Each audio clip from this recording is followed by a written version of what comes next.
ॐ नमोऽस्तु रामाय सलक्ष्मणाय देव्यैश्च तस्मै जनकात्मजायै नमोऽस्तु रुद्रेन्द्रयमानिलेभ्यो नमोऽस्तु चन्द्रार्कवरुणाद्गणेभ्यः. Ramayana contains negligible details about Rama's childhood. There is also very little direct mention of his education, but we can get a sense of what he learnt by examining his deeds. Valmiki informs us about the formal education of Rama and his brothers in a single shloka. It says that all the brothers learnt Vedas and related texts very well. They also trained to be good warriors. So, they gained mastery in both theory and practical topics. But it is the next two things which are important. They all had good character and were always interested in the well-being of public. Education should contribute to character building of learners. In addition, it should also teach them that the things they have learnt should be used for public good. Any education which is self-serving is useless. Rama's real education began with the entry of Vishwamitra.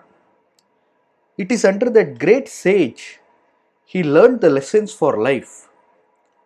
Vishwamitra took the boy from Dasharatha and returned back a married man. The intermediary phase of Rama's life between Brahmacharya and Grihastha ashramas was very well managed by Vishwamitra.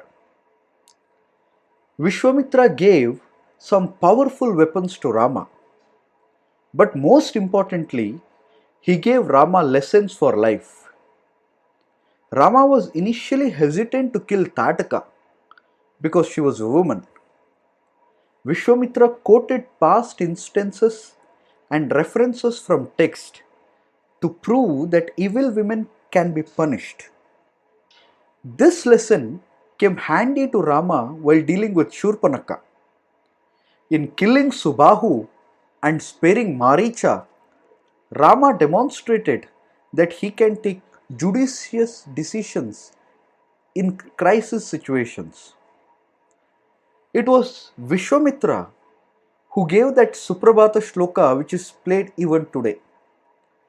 That is Kausalya Supraja Rama Purva Sandhya Pravartate Uttishta Narashar Dhula Kartavyam Daivamanvikam. Vishwamitra also taught Rama a great deal by telling various stories like Gangavatarana and Amritamanthana. Both these stories have one thing in common. They are stories of huge efforts undertaken by a large number of people over a long period of time.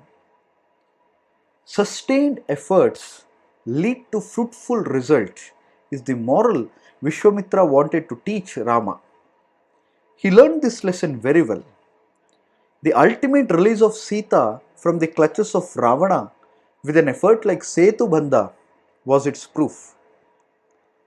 The Ahalya episode was another lesson to Rama. Here, he learned that greatest sinners can also be forgiven. Later, Shatananda, the son of Ahalya and Gautama, told him the story of Vishwamitra.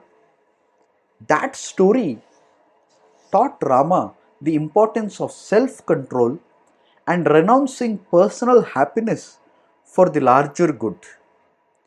This is what Rama did while asking Sita to go away from Ayodhya and stay in Valmiki's ashrama. The finale of his study period comes during the breaking of Shiva's bow in Janaka's court.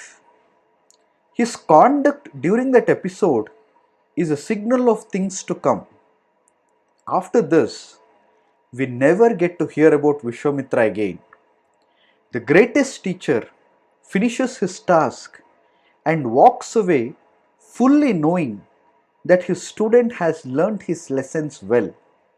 Thus, Rama's education gives us a template as to how a good teacher should impart his lessons to deserving students. स्वस्ति प्रजाभ्यां परिपालयन्तां न्यायेन मार्गेण महिं महिषाः गोब्राह्मणेभ्यः शुभमस्तु नित्यं लोकाः समस्ताः सुखिनो भवन्तु।